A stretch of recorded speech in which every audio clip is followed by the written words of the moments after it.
você aprendeu errado que é um nazireu. Você aprendeu errado que é um nazireu. Vamos aprender a verdade bíblica, irmãos. Nazireu não é não ficar sem tomar vinho, não é ficar sem cortar o cabelo, não é ficar sem tocar em mortos. É muito mais do que isso. É muito mais do que isso. A palavra nazireu não aparece frequentemente na Bíblia. Por isso, muitas pessoas acreditam que possuem total conhecimento sobre o assunto, mas certamente estão equivocadas, pois Deus deixou códigos preciosos sobre esse tema espalhados de Gênesis a Apocalipse. Eu gostaria que você anotasse isso aqui agora, porque é muito importante. Em hebraico, a palavra nazireu é soletrada de duas maneiras diferentes. Em hebraico, a palavra nazireu é soletrada de duas maneiras diferentes. Nazareu, com A, ou nazireu, com I. Ok? Então, em hebraico, quando você fala nazireu, você tem duas possibilidades. A palavra nazareu ou a palavra nazireu. Essas duas palavras no original na Bíblia estão em diversos lugares, ok? Por que aparecem essas duas opções aqui no hebraico? Porque esse termo possui duas raízes, ok? A primeira raiz do hebraico que aparece é a palavra nazir, de onde vem a palavra nazireu, ok? Essa palavra nazir, em hebraico, significa separado para Deus, santificado, consagrado para refletir a glória de Deus. Olha como é mais, irmãos, do que simplesmente votos e propósitos. Olha o que significa ser um nazireu. Ser um separado para Deus. Fazer um voto de nazireu é você falar: Deus, eu separo a minha vida para o Senhor, não tem mais volta, eu não olho mais para trás, eu vou deixar o medo de lado, eu vou deixar os meus traumas de lado, eu vou deixar tudo aquilo que estava me colocando em dúvida, o seu chamado para mim de lado, eu vou separar a minha vida para o Senhor de uma vez por todas. Separado para Deus, santificado, consagrado para refletir a glória de Deus. E a segunda raiz da palavra nazireu é nazar, ok? De onde vem a palavra nazareu. Tem um significado semelhante, ok? A raiz de cima. Significa elevado acima dos outros, separado e que recebe autoridade sobre a nação. Olha que interessante, irmãos. Um nazireu, ele recebe autoridade sobre uma nação, ok? Combinadas, quando você pega essas duas palavras e você junta, essas duas palavras em hebraico falam sobre ser separado, purificado, criado para refletir a glória de Deus, levantado acima dos outros, acima do normal, né? E receber autoridade sobre nações. É isso que significa ser um nazireu. Então aqui nós estamos entendendo, irmãos, que é muito mais do que simplesmente votos. É simplesmente mais do que você não tomar um vinho, do que você não cortar o seu cabelo, do que você não tocar em mortos. Na verdade, tem um significado profético, ok? Que significado é esse, Kennedy? O sacerdócio.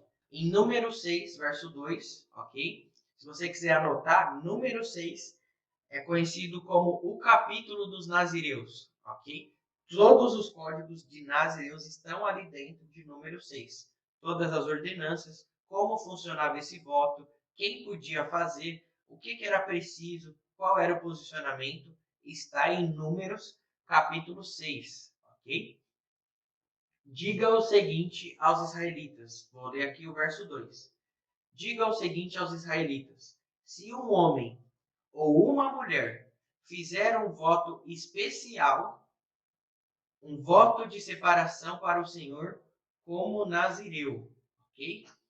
Então, em número 6, Deus faz um convite a qualquer homem ou mulher que deseje fazer um voto de intensa separação a Ele, ok? Então, não existiam, irmãos, nas épocas bíblicas, não existiam apenas homens nazireus. Olha que interessante aqui, né? Quando a gente fala de nazireu, a gente lembra de quem? Sansão, Samuel e João Batista, né? Porém, não teve somente esses nazireus na Bíblia. Existiam também mulheres que foram nazireus. Um exemplo foi a juíza Débora, ok? Ela era uma nazireu, ok?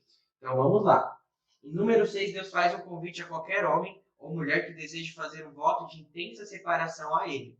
Muito embora houvesse nazireus vitalícios como Samuel, Sansão e João Batista, a maioria das pessoas fazia o voto por um período de tempo específico.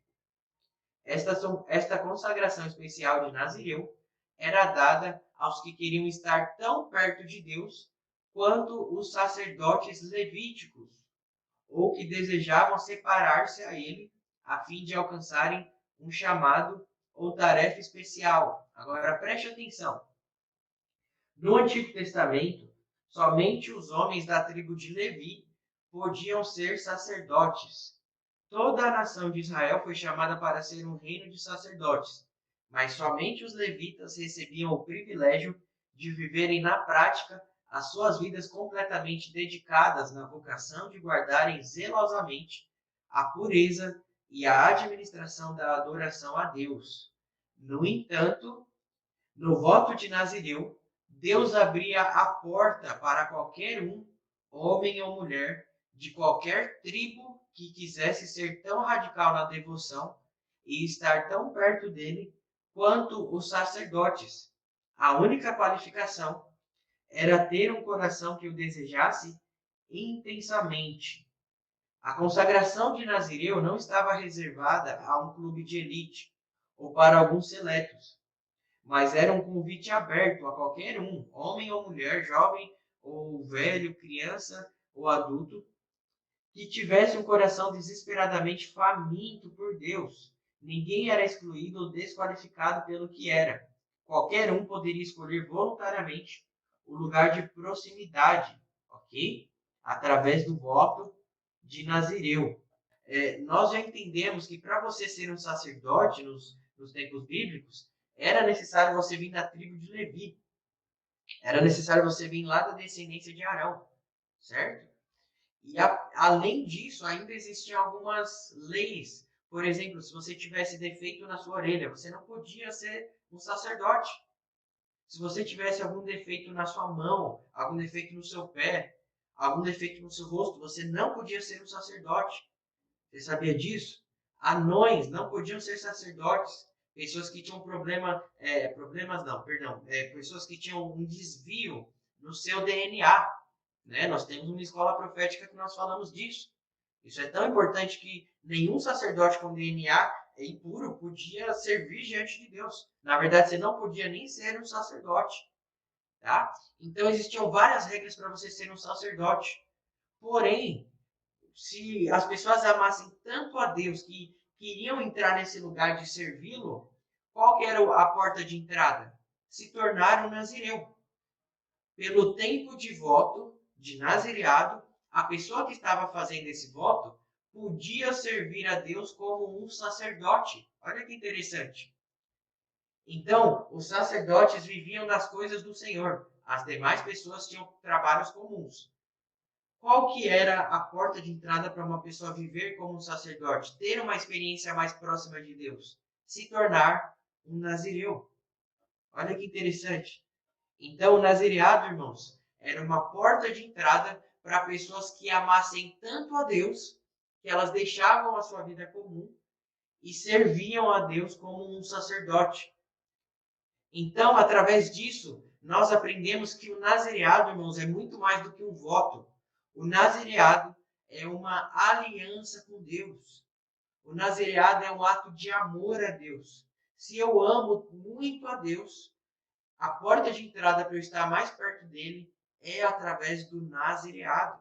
Muitos aprendem que o nazireado bíblico foi apenas um voto sacrificial, mas este ensino está incorreto.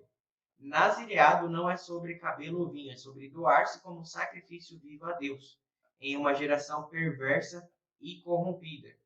O chamado de nazireu é mais do que meras proibições externas, cabelos e barbas grandes, ou paladar, é sobre um coração apaixonado por Jesus.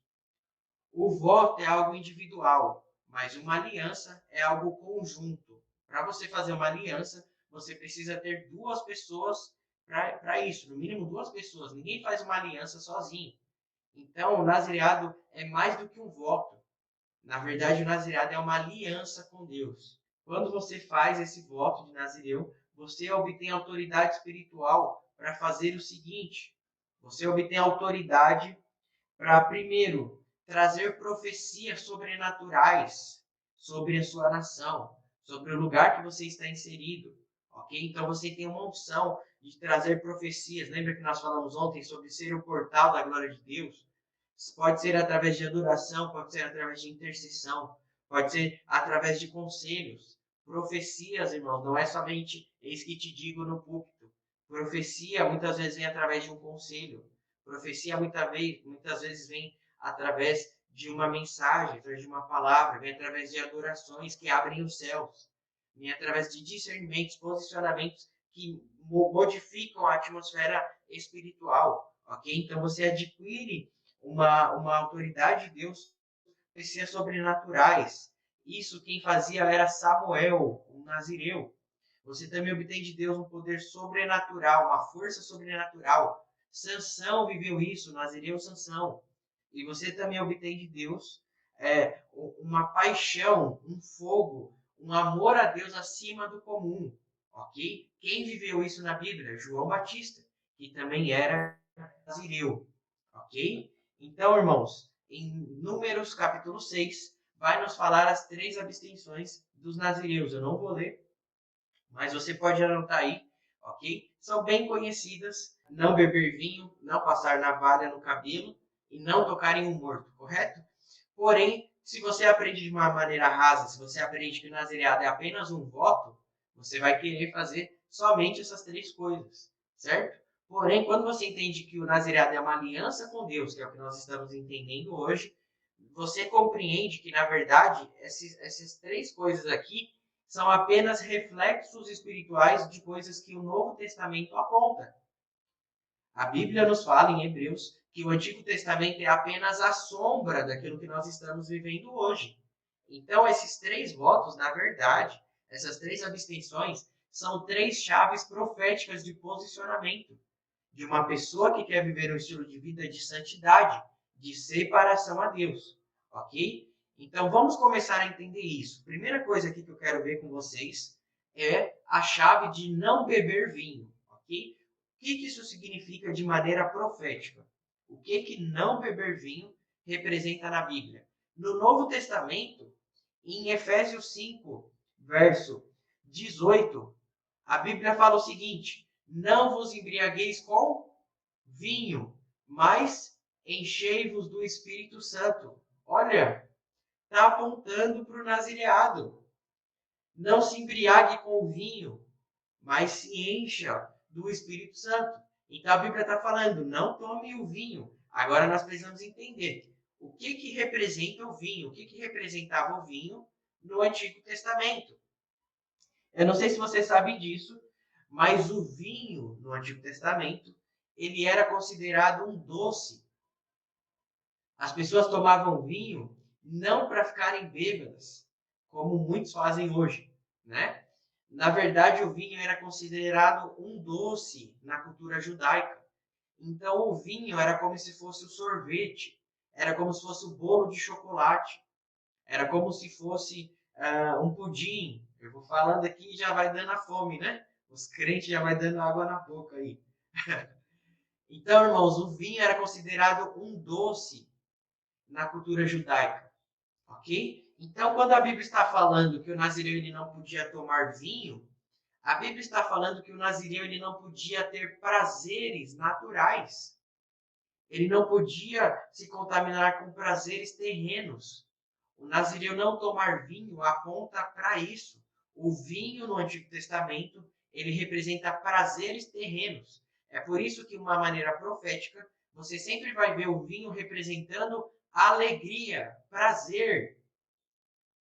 Por isso que o primeiro milagre de Jesus foi transformar a água em vinho, foi transformar algo sem gosto em algo com prazer. Jesus estava fazendo isso em uma família. O chamado profético de Jesus na família é esse, transformar a água em vinho, ok? Por que o primeiro milagre de Jesus foi em um casamento, em uma família. Porque o primeiro pecado da humanidade ocorreu aonde? Em uma família. Jesus estava restaurando algo que caiu lá no Éden. Ok? Então, irmãos, o vinho representava, no Antigo Testamento, prazeres. Ok? Então, irmãos, ser nazireu ou não tomar vinho é você renunciar a prazeres terrenos para desfrutar de prazeres celestiais. Aí talvez você fale, Kennedy, isso não é uma religiosidade? O nazireu, ele então não pode ter prazer terreno? Irmãos, na verdade, os nazireus, eles buscam prazer. Eles são viciados em prazer. Só que eles buscam no lugar certo. Salmo 16, verso 11 diz assim: na sua presença, ó Deus, há prazeres eternos. Ser nazireu, não tomar vinho, é você decidir: Deus, eu não quero me contaminar com prazeres da terra. Eu quero tirar alguns prazeres terrenos para buscar prazeres celestiais, para buscar prazeres eternos. De forma prática, se você quiser anotar isso, o vinho representa os prazeres deste mundo, ok? De forma prática, o vinho representa os prazeres deste mundo, ok? Então, irmãos, que fique claro aqui, se você deseja fazer um voto ou a aliança de nazireado com Deus, não faça o seguinte: Deus, eu vou ficar sem tomar vinho por um ano. Não é isso, irmãos. Primeiro que a Bíblia deixa muito claro, né, que embora no Antigo Testamento as pessoas tomavam o vinho, né, hoje na nossa geração a gente vê o quanto a bebida alcoólica destrói famílias, planos, projetos, relacionamentos, né? O quanto a bebida alcoólica é um problema, principalmente na nossa nação como o Brasil, onde morrem mais pessoas no trânsito do que em muitas guerras de países do Oriente Médio. Então, acredito que a Bíblia deixa muito clara essa questão de bebidas alcoólicas, né? Nós não devemos nos embriagar com isso, ok? Porém, irmãos, a Bíblia aqui, quando está falando do vinho, está nos falando de prazeres da terra. Então, eu vou dar um exemplo prático. Os prazeres aqui, irmãos, eles representam talvez coisas que não sejam pecado. Tomar vinho no Antigo Testamento não era pecado, mas o nazireu não podia tomar. Tomar um sorvete não é pecado, mas um nazireu, ele não podia tomar. Comer um bolo, fazer algo de prazer, não é pecado, mas o nazireu ele se abstinha disso, ele se absteve, né, disso. Ele abria a mão para ter uma vida mais consagrada a Deus. Então, eu vou dar um exemplo prático. De uma maneira prática aqui, irmãos. Existem muitos prazeres do mundo que não são pecados, mas são distrações. São prazeres que são legítimos, mas nos afastam de Deus. Roubam o nosso tempo de estar com Deus, roubam o nosso tempo com Deus. Então, um exemplo prático aqui. Isso aqui, ó. O celular, as redes sociais. É um prazer legítimo. Não é pecado você ter um Instagram. Não é pecado você ter no Facebook. Não é pecado você ter o WhatsApp. Mas será que não, isso aqui não se torna um prazer legítimo que nos rouba o tempo com Deus? Quanto tempo por dia você passa no celular? Não sei se você sabe, mas o WhatsApp não. O Instagram e o Facebook, nas configurações desses aplicativos, existe uma configuração onde você vê um reloginho. Você vê quanto tempo por dia você fica conectado nessa rede social. Agora eu te pergunto, no último mês, quanto tempo você passou com a Bíblia? Quantos livros você leu da Bíblia no último mês? No último mês, quantos livros cristãos você leu? No último mês, quanto tempo por dia você passou com Deus em oração? Agora, se você se você fazer esse teste aí e abrir o seu Facebook e o seu Instagram, vai dar mais tempo com Deus ou com as redes sociais? Será que isso aqui não é um prazer legítimo que afasta muita gente de Deus? Será que isso aqui não é um prazer legítimo que talvez para nós nos achegarmos mais perto de Deus, nós precisaremos abrir mão? Tem pessoas que são desapegadas. o celular não é um problema para elas.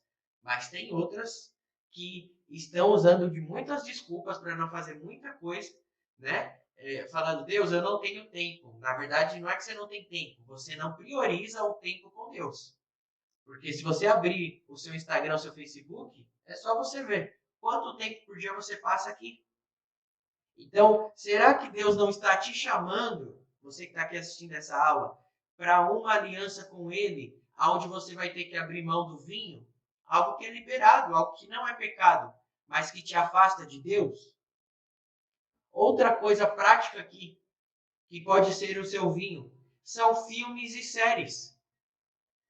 É algo liberado, é algo que não é pecado. Claro, se você assistir com moderação. Né? Hoje em dia, um exemplo, se você tem Netflix, você não consegue assistir um filme sequer, sem aparecer cenas ali de ideologias, de pornografia, né? De feminismo, né? De ideologias satânicas. Infelizmente, tudo está doutrinando os nossos jovens, os nossos adolescentes, as nossas crianças. Né? Mas filmes e séries é algo permitido. Mas será que não nos toma tempo com Deus? Né? Se você não prestar atenção, em uma semana você consegue assistir uma série inteira. Você maratona a série com várias temporadas. Mas você não consegue ler um livro da Bíblia. Nessa mesma semana você não consegue ler um livro da Bíblia. Você não consegue meditar nas coisas que Deus tem para sua vida. Você percebe como é sorrateiro, irmãos? Às vezes rouba o nosso tempo com Deus. Outra coisa pode ser esportes. Talvez você não goste de filmes, não gosta de séries, mas quando fala do seu time, já toma um lugar no seu coração. Né? Será que não toma muito tempo, o seu tempo com Deus? Né? Será que não rouba a sua prioridade de estar com Deus? Irmãos, eu já passei por essa época de estar vidrado em esporte, né? Eu sou corintiano e quando Deus me pediu em 2020, se eu não me engano, para eu parar de trabalhar em alguns dias da semana para me dedicar a Ele, para eu buscar Ele, e sem eu saber que Deus iria começar a me dar livros. Né? Então eu ficava buscando a Deus o dia todo, eu ficava lendo, estudando, escrevia sermões, escrevia pregações, eu tenho muitas pregações paradas ali que eu nunca usei, que eu nunca ministrei, prontas, mas Deus foi me dando e eu não sabia que iria nascer livros. Né? Só que eu acordava cedo, eu passava um tempo com Deus e quando dava mais ou menos 11 horas, eu ligava ali no programa de esporte e ficava até mais ou menos 1, 2 horas da tarde assistindo aquele programa ali. E olha que interessante, não era pecado, né? Não era algo que, nossa, eu estou em pecado. Não era algo que, na minha mentalidade, me afastava de Deus. Mas era um tempo que estava me roubando do meu propósito. Deus não me colocou em casa para ficar 4 horas assistindo futebol. Deus tinha me colocado em casa para ficar buscando códigos, revelações da palavra dele. E olha como, sem eu perceber, esse tempo me roubava muitas coisas preciosas que eu poderia estar desfrutando em Deus. Então, por muito tempo, o Corinthians foi o meu vinho. Por muito tempo, o futebol se tornou o vinho que estava me afastando de Deus.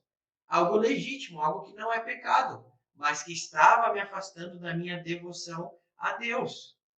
Então, irmãos, o vinho está ligado a coisas legítimas, mas que nos afastam de Deus, ok? E eu quero que você entenda algo importante.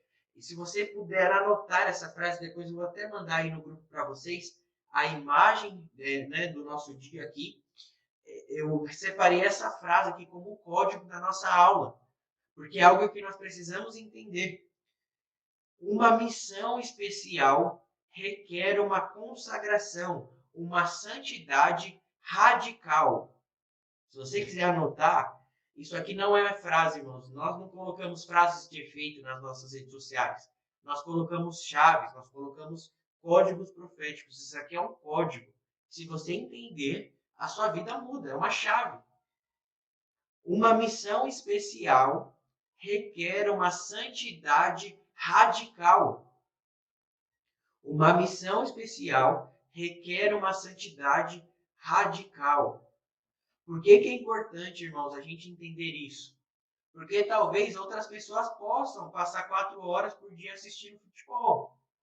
Talvez outras pessoas possam ficar nas redes sociais sem ficar contando o tempinho que elas ficam lá, sem ficar vendo quanto tempo elas desperdiçam ali.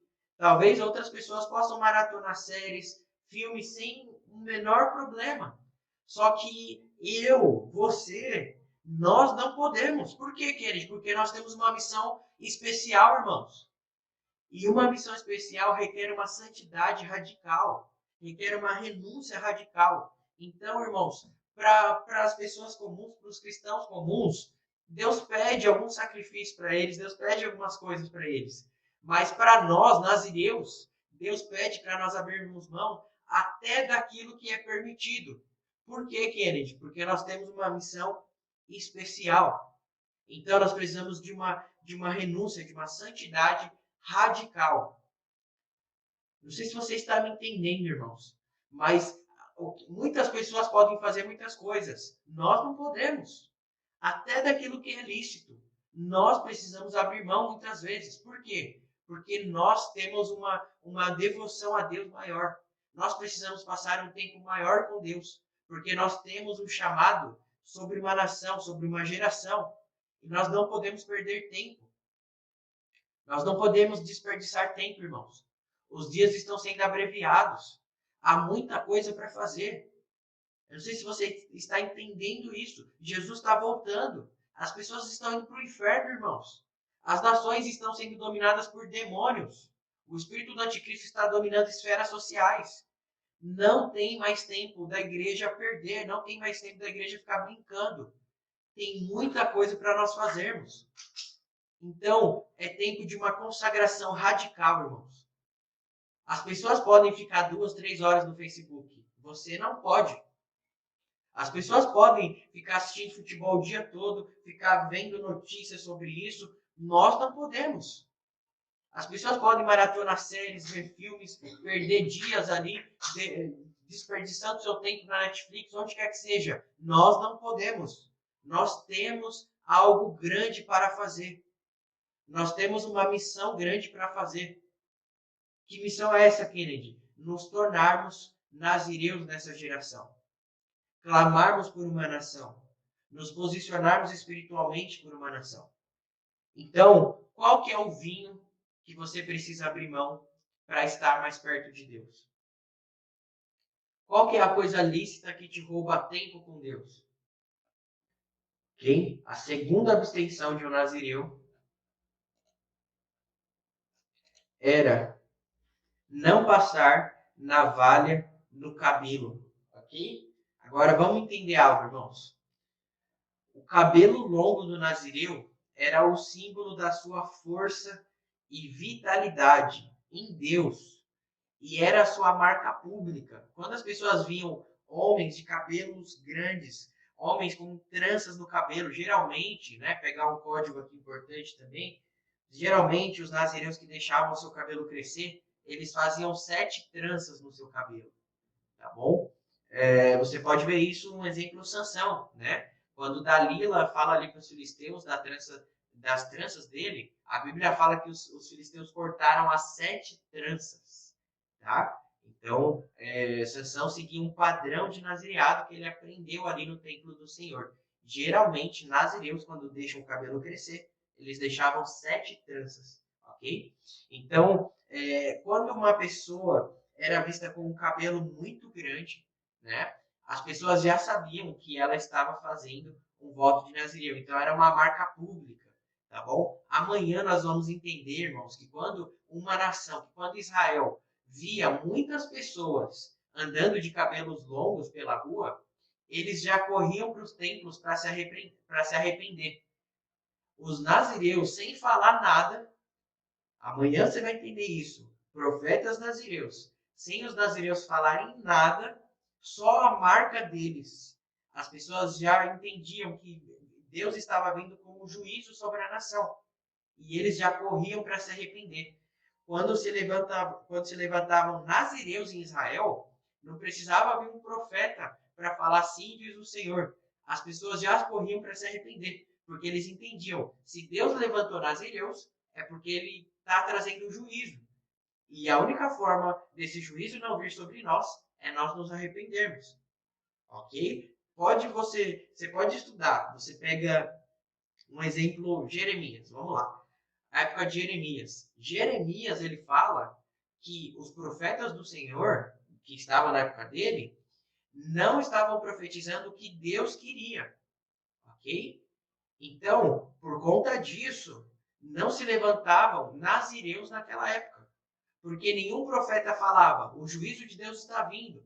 Quando um profeta falava, o juízo de Deus está vindo, naturalmente os nazireus já se levantavam e começavam a andar intercedendo pela nação. As pessoas viam aquele movimento e gerava nelas arrependimento. Só que o exemplo na época de Jeremias, os profetas não estavam ouvindo a Deus, eles estavam bebendo do vinho da terra. Eles se contaminaram com as riquezas do palácio, né, com as mordomias, com as mulheres do palácio, e esqueceram da vida com Deus. Então eles saíram da dimensão do conselho do Senhor.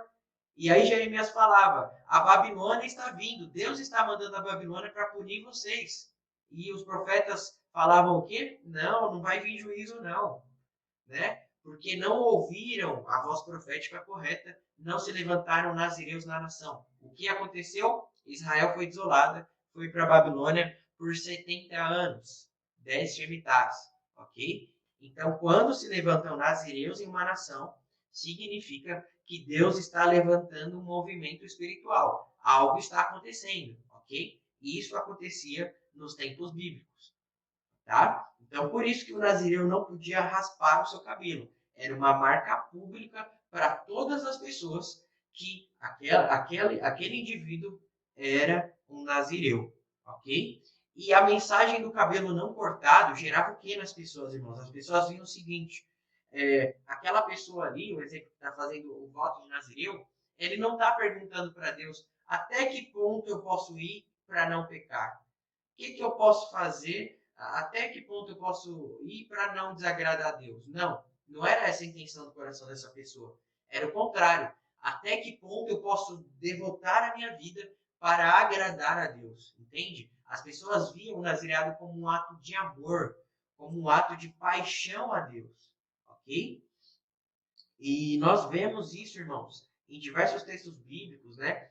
O nazireu Sansão, como ele era respeitado pelo povo, né? Por quê? Porque quando nasciam os nazireus, quando eles viam os cabelos longos, o povo já entendia que havia um movimento espiritual acontecendo naquela geração, ok? Então, por conta disso, irmãos, a chave dessa segunda abstenção do cabelo, se você quiser anotar, representa o seguinte: o cabelo do nazireu, não raspar o cabelo, né? O cabelo representa a força de uma aliança com Deus, ok? O cabelo do nazireu representa a força de uma aliança com Deus. Então, o que acontece, irmãos? Quando existiam nazireus, pessoas com os cabelos grandes, as pessoas olhavam para elas e elas sabiam que aquelas pessoas não se abatiam com qualquer situação. Elas sabiam que se essa pessoa era um nazireu, essa pessoa ela tinha uma força acima da média. Ela não caía em situações que todos caíam emocionalmente. Ela não ficava triste com algo que qualquer pessoa comum ficaria triste. Essa pessoa não iria parar com obstáculos que pararia qualquer outras pessoas. O nazireu ele era visto como uma força sobrenatural. Ele não parava diante das dificuldades por causa da sua aliança com Deus, por causa do seu cabelo grande, ok? Por isso, irmãos, que o nazireu Sansão, teve uma força física acima da média. A força física de Sansão só veio representar a força espiritual que já estava na vida dos nazireus há muito tempo. Ok? Você entendeu essa linguagem bíblica? Faz sentido? A força física de Sansão representava a força espiritual que estava nos nazireus. Então, o que Sansão fazia fisicamente? Sansão matava animais selvagens. O nazireu, ele matava animais emocionais. A força física de Sansão representa uma força emocional de um nazireu. Representa a força espiritual de um nazireu. Agora vamos lá, vamos ver se Deus tem te chamado ou não para ser um nazireu. Se as pessoas passassem 1/3 das dificuldades que você já passou no seu casamento, na sua vida emocional, na sua vida conjugal, na sua vida financeira, na sua vida material, na sua vida ministerial, será que elas estariam aonde você está? Me responda isso. Será que Deus já não colocou uma força acima do normal dentro de você? E na verdade Deus está te chamando para um voto de nazireado há muito tempo, só que você não tinha esse entendimento? Será que Deus já não estava te ativando em relação ao nazireado? Irmãos, nós vivemos em uma geração fraca. Nós vivemos em uma geração instável emocionalmente. Só que no meio de tudo isso, Deus levanta nazireus. O que é ser um nazireu? É ter uma força acima do comum. Porque eu sou bom? Não, porque eu tenho uma aliança com Deus. A minha aliança com Deus, no mundo espiritual, me deixa com cabelos longos. E agora você tem que entender algo. Todo nazireu tem um inimigo pessoal na sua vida. Que inimigo é esse, Kennedy? O Principado de Dalila. Kennedy, Principado de Dalila? Nunca ouvi falar sobre isso. Você já ouviu falar sobre Jezabel? O Principado de Dalila é um braço de Jezabel na terra, irmãos. O Principado de Dalila é uma potestade espiritual, né? É uma entidade espiritual que luta exatamente somente contra nazireus proféticos. Qual que é a missão dessa entidade espiritual? Roubar a força dos nazireus. E eu, Kennedy, tenho discernido em Deus que os dias que nós estamos vivendo, esse principado está muito perto de pessoas que têm uma aliança com Deus. Está rondando de perto muitas vidas, muitos chamados. Então, a sedução de Dalila, que Sansão caiu, também foi algo que refletiu no mundo físico, mas que ocorria no mundo espiritual. Eu quero que você entenda que existe uma sedução espiritual para que nós não venhamos ter uma consagração com Deus, para que nós não venhamos ter uma aliança com Deus. Para quê? Para roubar a força que nós temos em Deus. Ok? Então, irmãos, é algo que nós precisamos prestar atenção. Ok? Então, o cabelo do nazireu, não cortar o cabelo, representava uma força acima do comum. Ok? Então, esse é o segundo significado da abstenção do nazireu, de uma forma profética. Ok? Não cortar o cabelo representava uma força sobrenatural de uma aliança com Deus. E a terceira abstenção de um nazireu era não se aproximar de um corpo morto, ok? O que isso representa profeticamente?